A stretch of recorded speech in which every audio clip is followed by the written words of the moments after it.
Olá, está começando a partir de agora o Toda Mulher. Hoje, no programa, vamos refletir sobre uma herança histórica que persiste no presente. A conexão entre o trabalho doméstico e o trabalho escravo contemporâneo.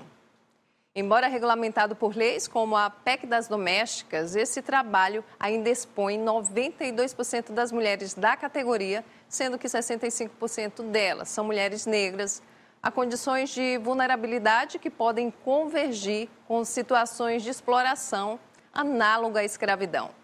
Basta olhar os números.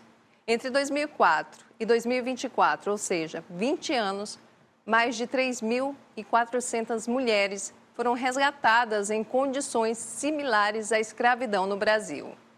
Em 2023, cerca de 200 foram resgatadas só no ambiente doméstico. Em 2024, o Ministério do Trabalho resgatou 19 trabalhadores dessa realidade. Só para reforçar, por conta dessa violação, mulheres, especialmente as negras e com pouca escolaridade, acabaram tendo que enfrentar jornadas extenuantes, ausências de salários dignos, sem direito ao descanso, à moradia precária e controle sobre os seus próprios movimentos. Gente, parece mentira, mas esse cenário existe e é cruel. Toda Mulher está no ar.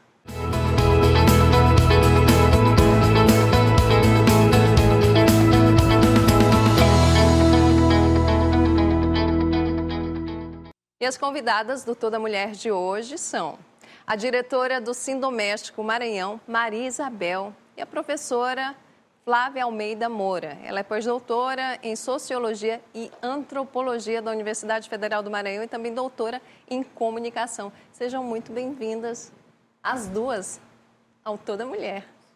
Muito obrigada. Muito obrigada, Fácil.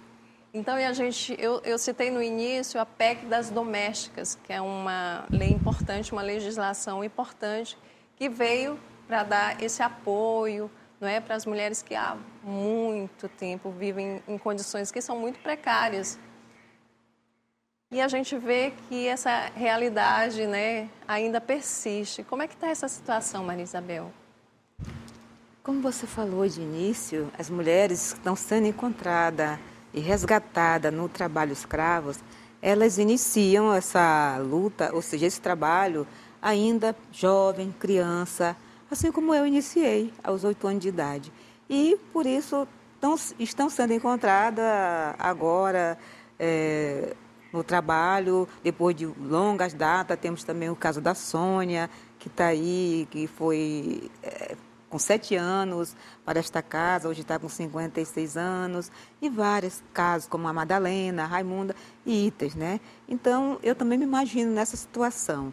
E a PEC da Doméstica, que foi criada, né, em 2013, já com 12 anos, né? Mas a gente vê que a sociedade ainda existe um racismo estrutural que faz com que essas companheiras não são reconhecidas. Eu sou trabalhadora doméstica de profissão, então faz com que esta categoria, que dá uma grande contribuição para essa sociedade, tanto na sua mão de obra como socioeconômica, ela não tem o seu direito reconhecido, apesar de todas essas leis. Primeiro, a de 1972, a de 1872, né, com a carteira assinada, que dava o direito à carteira assinada. Aí, então, veio a Constituição de 88, que nos deixou de fora, né, como se nós não fôssemos uma categoria, não fosse uma classe operária, continuou nos deixando na invisibilidade. Aí vem a PEC da Doméstica. Que frusou, a PEC da Doméstica chegou e tal, vai desempregar, 12 anos. Mais na frente temos a Lei 11.000, que também garantiu alguns direitos, e, enfim, a Lei 150, né? Que hoje tem 10 anos, a Lei Complementar 150, que tem 10 anos, mas mesmo assim as trabalhadoras domésticas ainda há uma grande falta de respeito. Inclusive, agora nós vamos estar fazendo o nosso 13º Congresso em Brasília, onde nós vamos estar, onde o nome é Luísa Batista, por conta da companheira que era presidente da FENATRAD, que é a nossa federação, faleceu agora em março, e o nome do congresso é pelos direitos, respeito aos direitos conquistados. Por que a gente está falando respeito aos direitos conquistados? Porque na prática não se vê acontecer, né? Você citou aí os números de pessoas, de trabalhadoras sem carteira assinada, tem uma falta de respeito com relação, porque as leis estão aí para ser cumpridas. A gente sempre está colocando que o Brasil ele tem muita lei, mas na prática não adianta essas leis, né? Adianta sim, porque a gente foi na luta, Sim. A nossa luta ela é histórica e tudo que nós conseguimos foi com muito suor, até pessoas que já faleceram, para deixar a trabalhadora com um pouco de dignidade no trabalho, um trabalho decente. Para as companheiras. Então, agora a senhora falou sobre o racismo estrutural, fato, isso é algo que no Brasil é algo que... Estruturante mesmo. Está em todos os ambientes, nas relações... Sim. Nas últimas gerações, inclusive nas atuais. Não é? Esse seria o ponto, professora Flávia, principal para essa perpetuação, né, do trabalho, a escravidão contemporânea, que a gente chama. Sim. Esse é o ponto essencial, esse racismo estrutural. Na verdade, a gente teve a abolição da escravatura, né, em 1888, mas que, na verdade, não aboliu essa condição. A gente costuma dizer que a gente tem uma história que não teve essa ruptura, né? E, no caso, para as mulheres, isso ainda fica mais complexo. Porque daí você tem aí uma interseccionalidade de raça e gênero, né? Sim. Que acaba atrapalhando ainda mais a conquista desses direitos. Mas as domésticas, por exemplo, elas só têm 12 anos de reconhecimento no Brasil de que elas são uma classe. E sob muita resistência, Sobre né? muita resistência. Então, historicamente, isso é muito justificado, né, pela própria história do nosso país, pelo escravismo, pela colonização. E a gente vê traços no trabalho doméstico hoje de escravidão colonial. Tem uma relação entre a coisa do cuidado invisível, não é? A mulher, ela, quando nasce, ela já nasce com essa carga de ter que cuidar quando tem uma família. Hoje está mudando, muitas mulheres têm uma vida independente buscando isso, sob muitas penas, não é? Sofrendo muitas coisas. Mas esse trabalho invisível que nos é imputado desde que a gente nasce, que é esse cuidado, de cuidar da casa, de cuidar do marido, se estende para as mulheres, para as domésticas, né? Para os trabalhadores domésticos também. Esse é um fato que está muito, né, ligado à nossa condição do gênero mesmo, não é, Maria Isabel? Sim, eu sempre estou colocando que o trabalho doméstico remunerado, ele é a extensão do trabalho da nossa casa. Só é um pouco diferente, né? Porque tem a divisão do socioeconômico, né? Quem tem mais poder. Eu tenho, claro, menos poder, a minha casa tem... O que eu tenho que fazer na minha casa, eu não vou fazer na casa onde eu vou trabalhar, né? E aí colocaram, como você acabou de falar, que a mulher que tem que fazer tudo dentro de uma casa. Em casa é diferente, porque eu só moro aí, meu marido, ele faz, eu faço, né? Mas tem casas que a gente sabe que não é assim, né? Às vezes a mulher, ela tem múltiplas funções, né? Sim. Dentro e fora de casa. E hoje, tanto é que é reconhecido no trabalho doméstico o trabalho forçado, né? Ela faz N funções dentro de uma casa, muitas vezes ela entra para fazer uma função e acaba abrangindo para si, ou seja, várias funções, sobretudo quando tem uma, duas, três, uma demitida, e ela fica com aquele arcabouço de tantas funções para ela, então isso também adoece a mulher, né? E aí ela tem que fazer o trabalho remunerado, depois vai fazer o trabalho dela na residência. Então, isso tudo é luta, né? Luta, resistência. Ontem eu dizia lá no evento, no Fontete, que nós, mulheres negras, temos mania de ser resistente. E porque nós estamos na luta há mais de 80 anos, né? Tentando buscar essa dignidade, tanto e fora, porque em casa a gente trabalha a questão da educação familiar, né, para que os filhos possam estar ajudando, para que a mulher não fique sobrecarregada, né? Tem que ensinar o filho a fazer as coisas, né? Exato. E a gente tem uma realidade hoje que no Brasil, acho que quase 50% dos lares, ou um pouco mais de 50% dos lares, quem está ali no comando é a mulher. Exatamente. Não é? São as mães solos. Não é? E quando você vem para uma realidade de vulnerabilidade e ela ainda trabalha para outras casas, outras famílias, essa carga ela é muito maior. O Maranhão continua sendo, voltando à questão do trabalho escravo, um grande exportador de mão de obra, né, nessas condições? Sim, o Maranhão, infelizmente, ele é ranking, né? Tanto de exportação da mão de obra escravizada do Brasil hoje, e também ainda tem muitos casos de trabalho escravo contemporâneo no nosso estado, né? Isso a gente vê muito na área rural, na formação das fazendas, no agronegócio. Mas no caso do trabalho escravo doméstico, vocês estavam falando que o racismo é estrutural, mas o trabalho doméstico também. Sim. Né?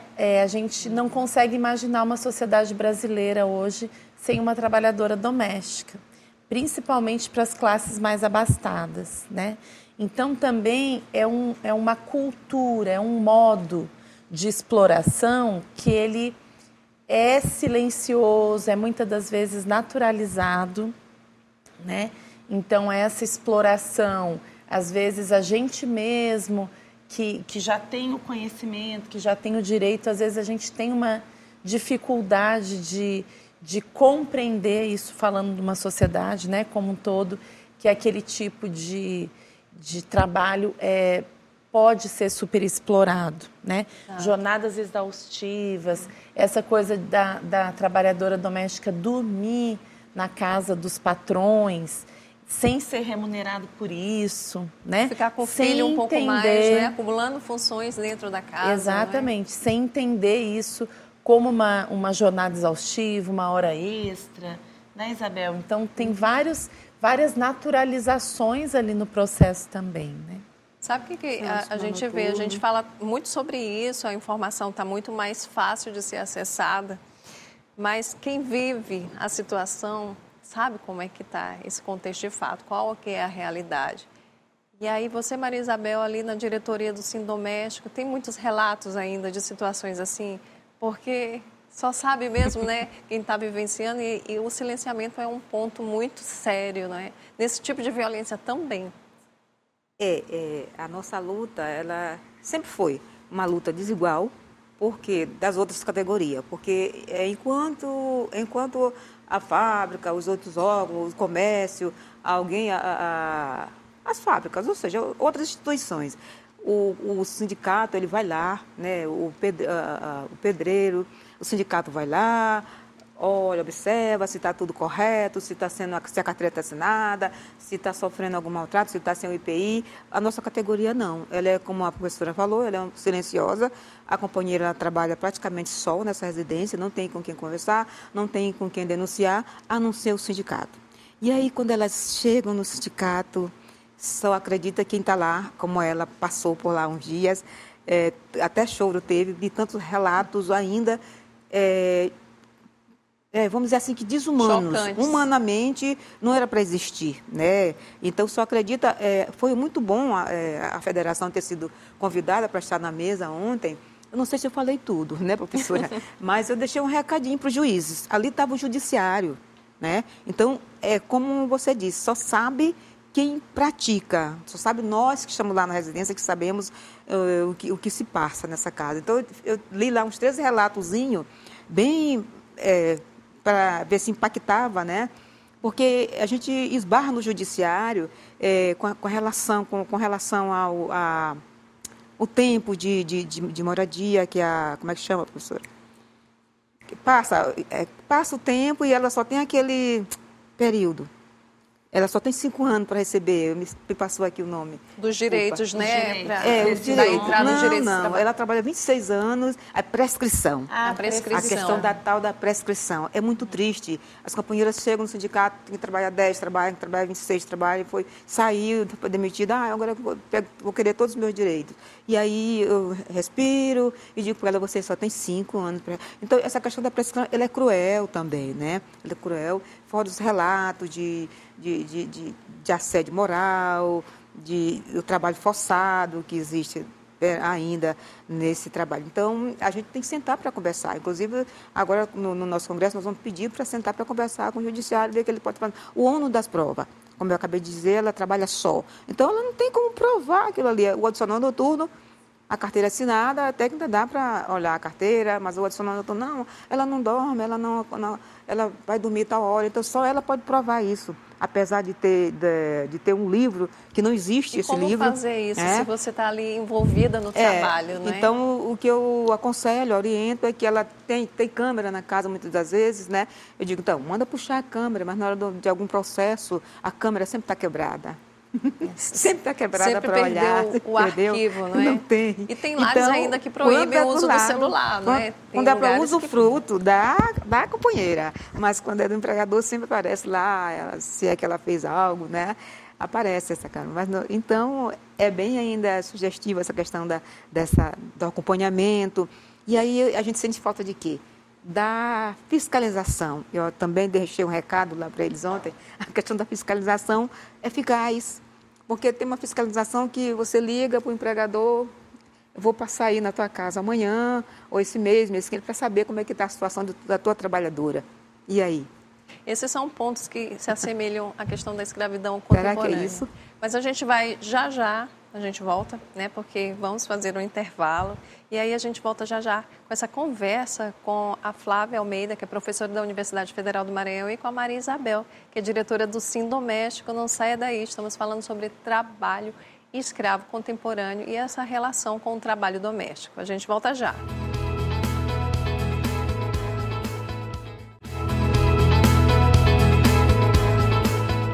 Estamos de volta pela TV Assembleia e redes sociais do Parlamento com toda mulher. Hoje a conversa é com a diretora do Sindicato dos Trabalhadores Domésticos do Maranhão, a Maria Isabel, e a professora Flávia Almeida Moura, que é doutora em comunicação, pós-doutora em sociologia e antropologia e também professora da Universidade Federal do Maranhão. Estamos refletindo sobre essa conexão entre o trabalho doméstico e a escravidão contemporânea, que o Maranhão, infelizmente, está aí no ranking, no topo, não é? Maria Isabel, você falou no bloco anterior sobre a ausência de fiscalização, isso também acontece, né? Nesses lugares onde são flagradas situações de trabalho escravo, né? Análogo à escravidão, Flávia. A fiscalização, ela também tem uma especificidade, né, Isabel, no trabalho escravo doméstico, porque diferente de uma empresa, de uma fazenda onde os fiscais vão, né, num local de trabalho, essa coisa de ter que adentrar num local doméstico. E isso precisa muitas das vezes de procuração, não é uma coisa chegar simplesmente entrar na casa do outro. Simplesmente entrar na casa, violar, né? E a Isabel falou isso, acontece às vezes muitos anúncios de que se vai. E daí quando anuncia, as pessoas se organizam. Então aquele quartinho pode ser desconstruído, né? A própria trabalhadora pode ser orientada a falar uma coisa ou outra. Então há muita dificuldade desse flagrante, né? Então, ontem mesmo a gente ouviu nesse evento uma auditora fiscal do trabalho que contava muito dessa força-tarefa de como a fiscalização precisa ser sensível para não só pegar o flagrante ali na casa, na residência, mas fazer uma conversa no entorno, se é um condomínio, desde o porteiro, né, o mercadinho do bairro, a padaria, os vizinhos. Então, todo esse envolvimento, né, que possa juntar provas sobre aquela violação de direitos. E que ainda assim há um silenciamento. Porque também, Márcia, há uma naturalização, muitas vezes, das próprias trabalhadoras. E uma confusão entre irregularidade trabalhista e crime de trabalho escravo, porque não é sinônimo, né? A questão da questão análoga à escravidão é um crime lesa à humanidade, é uma violação de direitos humanos. Não é não ter carteira assinada ou não receber por horas a mais trabalhadas. São condições de subjugação. Sim. E que a gente ouve relatos na pesquisa que a gente realizou entre 2022 e 2024 no Sindoméstico, a gente ouviu muitas mulheres e ouviu relatos assim muito fortes sobre essas relações delas nas casas. Tem um relato de uma trabalhadora que eu gosto sempre de falar, que sofreu violência sexual de uma família aqui em São Luís por 3 gerações. Então, ela sofreu a violência sexual do avô, do pai e do filho, numa mesma família. Só que ela foi ao sindicato, quando a gente estava fazendo trabalho de campo lá, ela não foi denunciar isso. Ela foi fazer um cálculo trabalhista. Na conversa, ouvindo a trabalhadora com histórias de vida, ela narrou isso para a gente. Então, também é uma coisa que ainda está muito naturalizada, né? Como uma condição, que eu costumo dizer, a síndrome de Gabriela, né? É assim mesmo, não vai mudar. Assim, vai ser assim até o fim. Exatamente. Aquela velha frase, ela é da família, né? Como se fosse da família, nem é da família, é como se fosse da família. Ainda é uma realidade muito constante. Com certeza. Não vamos longe. O desembargador Borbas, ele quer adotar a Sônia Maria agora, com 57 anos. Ou seja, ela chegou na casa dele em outras gerações, que ela agora está na segunda ou terceira geração, com 7 anos de idade, e agora ela está com 57 e ele quer adotá-la. Depois que ela foi resgatada e retornou, ele fez lá o teatro, foi lá como é que chama? No recolhimento, lá onde ela estava, no acampamento onde ela estava, na residência, na casa de abrigo onde ela estava, fez lá um teatro e conseguiu lá um documento com os pares dele, e ela retornou para o cárcere. A gente diz cárcere porque ela está lá desde 7 anos, sem salário, sem férias, PCD, surda e muda, não sabe o que aconteceu com ela lá dentro, né? Então, assim... E vai para onde, né? Sem se vê numa situação de o que eu vou fazer agora? Não se sabe, né? Se ela está lá porque quer ou se... Aí tem aquela questão, claro que cria um laço sentimental, né? Eu não estou numa residência para ficar com ódio do meu patrão. O que eu quero é ter reparação. Aliás, o que eu quero é ter o meu direito garantido. Se tem uma lei que diz que eu tenho que ter carteira assinada, e a carteira assinada é indispensável, ela é um bem indispensável. Além de ser violação, ela te assegura, né? Todo mundo que tem carteira assinada, todo trabalhador que tem carteira assinada, ela assegura. Ela tem o FGTS, assegura o direito, ela tem as férias, ela tem o 10º, ela tem uma aposentadoria, uma aposentadoria. Né? Eu me aposentei aos 56 anos. Por quê? Se eu não tivesse carteira assinada, iria me aposentar. Aí o pessoal diz, o BPC vai crescer. Claro, nós temos na maioria da categoria, agora na informalidade. 77% está na informalidade, dos 5,54 milhões de trabalhadoras. Nós éramos 6,5 em 2023, com a pandemia caiu, agora somos 5, mas dessas 63, 91 são mulheres, 63 mulheres negras, mas nós estamos com 77% de trabalhadoras na informalidade. Isso. Essas mulheres estão sem segurança. Auxílio-doença, a própria aposentadoria... E outros bens que vêm junto com a carteira assinada, né? Então, a falta de fiscalização é tudo isso que traz, né? Além da inviabilidade, violações, que é uma janela aberta para tudo que é desrespeito, violência, e também tem a questão do trabalho infantil. Sim. Por isso há também a questão do trabalho infantil, né? As violações dentro dos condomínios, se tivesse a fiscalização, coibiria mais esses atos. E a gente está falando de fiscalização, mas a punição, como é que está a impunidade também com relação a isso, Flávia? Ainda é um índice muito alto. Eu costumo dizer que o trabalho escravo no Brasil hoje é um crime que compensa, né? Porque é crime, está no artigo 149 do Código Penal, e a gente não conhece nenhuma pessoa que hoje está preso por isso. Então, você tem um trabalho já que avançou nos últimos 20 anos da fiscalização no âmbito administrativo, junto ao Ministério do Trabalho, então a fiscalização e os danos, né? A reparação dos danos financeiros, com as verbas rescisórias, seguro-desemprego. Isso avançou muito nos últimos anos. Mas a impunidade no âmbito da justiça ainda é total, é 100%. Né?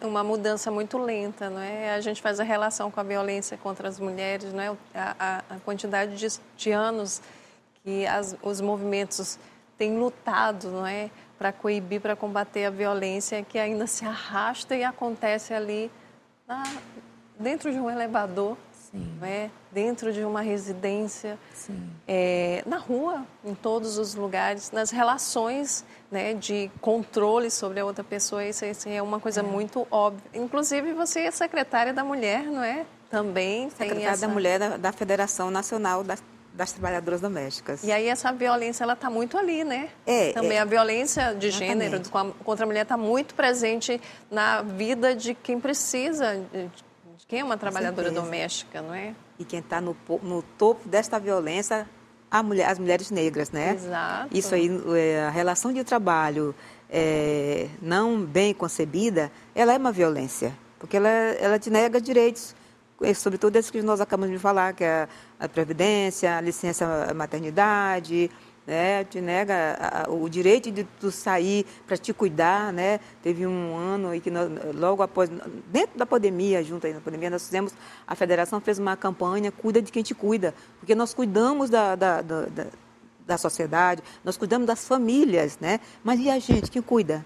Quem cuida do trabalhador doméstico? Quem cuida de quem cuida, né? A nossa campanha cuida de quem te cuida, que a gente viu na pandemia, e a primeira pessoa a morrer de Covid foi uma trabalhadora doméstica, né? Sim. Então, por quê? Porque muito simbólico, né? A empregadora não teve cuidado de dizer para ela ficar na quarentena, ficar em casa, viajou, chegou, segundo... foi ela que repassou o vírus para a trabalhadora, porque ela estava em casa e no trabalho. Então, ela não teve cuidado com ela. E nós, nessa época, fizemos a campanha, cuida de quem te cuida. Então, tudo isso, todo esse arcabouço, é o cuidado que o Estado tem que ter. Nós temos que ter políticas públicas para isso também, né? Além de cuidar, a cidade ela tem que cuidar do seu povo, né? Não só essa necropolítica que nós temos bem risórias, né? Tanto na saúde como as trabalhadoras domésticas, elas estão adoecidas, né? Elas estão adoecidas. E nós, enquanto mulheres e trabalhadoras domésticas, aí tem um recorte. Nós também estamos na luta contra o feminicídio, inclusive eu faço parte da campanha do Levante Feminista. Agora mesmo estou indo quando sair daqui, vou para uma roda de conversa com as mulheres negras, que iremos marchar em Brasília, né? Estou colocando aqui, fazendo a campanha. No dia 25 de novembro, iremos marchar por reparação e bem viver as mulheres negras desse país, né? E aí tem um deputado aí criticando aí o que a gente quer, o que a gente quer viver bem, como todo mundo, todas as pessoas da sociedade vivem, né? O que a Carta dos Direitos Humanos diz? Né? É que todos somos iguais. Eu ouvi essa conversa lá ontem, né? Então, todos iguais, do ministro Flávio Dino, todos somos iguais perante a lei. Somos, porque Deus é só um e fez nós todos iguais. Mas será que o sistema... É difícil, né? humano aqui acha que nós somos iguais a eles, na prática, a realidade parece outra. O que a gente escuta no sindicato? Ela comia na mesma mesa que eu comia. Ou eu até comia na mesma mesa que eu comia. Ela comia da mesma comida que eu comia. Onde é que está a igualdade? Eu deixei ela levar o filho dela para minha casa para brincar com os meus, não é? É tudo diferente. Até da comida, ao sentar. Não senta nesse sofá porque ele é novo, é limpo. Ali se escuta de tudo no sindicato, entendeu? É chocante como essa chocante. É chocante como a desumanização ela está muito presente em todos os espaços. A falta de amor. Essa falta de amor com relação às mulheres, isso é muito grave, não é? Esse caminhar é muito lento. Quando as coisas aparecem, né, que explodem, que viralizam, é porque é um crime muito chocante, porque ninguém meio que está interessado em saber o que de fato está acontecendo, se não passar por ele, né, não prejudicar de alguma forma. E no momento que alguém que representa, né, a sociedade, por meio da política, tem a coragem de ser contra um movimento real de mulheres, de pessoas que lutam por direitos, é algo que choca ainda mais, não é, Flávia? E é uma realidade que está sendo, parece que, constante. Não sei se é porque os meios de comunicação, as redes sociais estão expondo muito, não é? Né? Mas a gente vê isso com muita frequência, é como se fosse um combate, né? O bem contra o mal e vice-versa, a gente não sabe. Eu acho que no caso das trabalhadoras domésticas, a gente também tem essa questão da violência contra a mulher muito imbricada, porque às vezes ela foge de casa, que já é um lugar às vezes, violento, né? Com relação aos maridos, filhos, aos outros parentes. E daí ela chega num ambiente para trabalhar, num outro ambiente doméstico, e sofre também essa violência, né? É como se chamasse, tivesse ali, fosse, né, no entorno dela, como se estivesse condenada a passar por isso, e às vezes silencia, não é? Porque acha que talvez é o melhor lugar do que de onde ela veio. A gente tem relatos tão fortes, Márcia, que a gente vai ouvindo, quando a gente vai pesquisando, né? De mulheres que foram obrigadas a tirar útero e ovário. Nossa. Porque estavam sendo estupradas, né? Nas casas de família. Né? É para não engravidar. Então, teve um outro relato aqui no Sim Doméstico do Maranhão, do cachorro, né, Isabel? Uma trabalhadora conta pra gente essa história. Esse assédio, é o assédio moral, né? Eu não sei nem que tipo de assédio é isso. Né? Então, ela trabalhava numa residência já há 10 anos e a patroa dela tinha um filho psicologicamente afetado, né? E aí ele não podia ouvir o latido do cachorro, né? E aí a patroa do serviço ligava para ela fazer o cachorro se calar. Então, para ela fazer o cachorro se calar, ela segurava o cachorro e ficava cozinhando com o cachorro na mão, para o cachorrinho não fazer barulho. Não fazer barulho para o rapaz não ficar agitado, né? Não ficar agitado. A outra, às vezes eu quero chorar, né? Quero me emocionar e eu faço. Ela falou assim com uma tristeza que ela não viu as filhas crescer. Ela não viu as filhas crescer porque ela passou a vida, essa 26 anos, sem carteira assinada. Sem carteira assinada. E essa de 10 também é sem carteira assinada. Ela passou 26 anos lá, cuidando de todo mundo da casa, ganhava um salário mínimo, recebia um salário mínimo e cuidou de todo mundo da casa, dos doentes, ia para o hospital. E ela disse que hoje ela está com o dedo aleijado e a coluna acabada. E não viu as filhas crescer. É uma tristeza. Viajava com a família, mas ela recebia só um salário. E a patroa dizia, eu não assino carteira. Quer dizer, fugindo totalmente da realidade, da lei, né? E essas pessoas, como a professora falou, contam com a impunidade, com a maioria dos crimes cometidos na sociedade, com mulheres, conta com a impunidade muitas das vezes. E isso acontece. Verdade. E, Flávio, qual que é a tua mensagem, então, assim, para as pessoas que estão assistindo a gente? É ter um olhar mais cuidadoso e mais humanizado para, de certa forma, ajudar a combater esse crime? Eu acredito que, diferentemente do trabalho escravo, que está lá na fazenda, lá na mineração, que está longe, né, aparentemente longe, o trabalho escravo doméstico está muito próximo de todos nós, da sociedade. Então, todo mundo pode denunciar, pode observar uma situação do vizinho, né, de algum lugar que ele vá, e pode denunciar no Ministério do Trabalho, né? Tem o Disque 100, tem as denúncias que, na verdade, não precisam ser identificadas. Então, acho que é uma responsabilidade da sociedade como um todo. E tua mensagem, Maria Isabel, para quem está nos assistindo, para essas mulheres, né, que estão aí na luta do dia a dia? Eu queria, antes de dar a minha mensagem, não sei se dá tempo, eu queria chamar a atenção para que nós também estamos na luta pela implementação da Convenção 189, que ela é uma lei signatária, né, que foi ratificada esse ano, em maio do ano passado, mas só que ela falta ser implementada. Ela é uma lei maior do país que trata do trabalho decente doméstico, né? E na hora que essa lei, essa convenção, ela for implementada, ratificada ela já foi pelo país, e aí nós vamos estar tendo ela como uma lei maior para tentar melhorar a situação. Ou seja, hoje nós não temos uma convenção coletiva de trabalho, porque não temos sindicatos no Estado. Ou até tem, mas não é regularizado, eu creio, para que façamos a divisão das tarefas e a divisão dos valores, ou seja, colocar os seus valores em cada função. Apesar de nós sermos muito procurados com relação a isso, pedindo a convenção. Mas aí, quando a convenção for implementada, regulamentada, aí nós vamos ter o poder de estar fazendo esse trabalho, essa divisão. E onde é que fica o sindicato? E aí, o sindicato, o atendimento dele é segunda, quarta e sexta, das 14 às 17 horas. Amanhã, uma hora dessa, estarei lá. Fica aqui na Casa do Trabalhador, na sala 204, primeiro andar, retorno do Calhau. A gente contribui também denunciando, não é? Com certeza. É importante. É só ligar o 98 97006 5555. É isso aí, gente. Eu queria agradecer a vocês. Eu sei que, assim, como eu disse, é um pouco tempo para a gente debater muita coisa, mas tudo que é dito em prol da melhoria de vida das outras pessoas, de outras mulheres, é importante.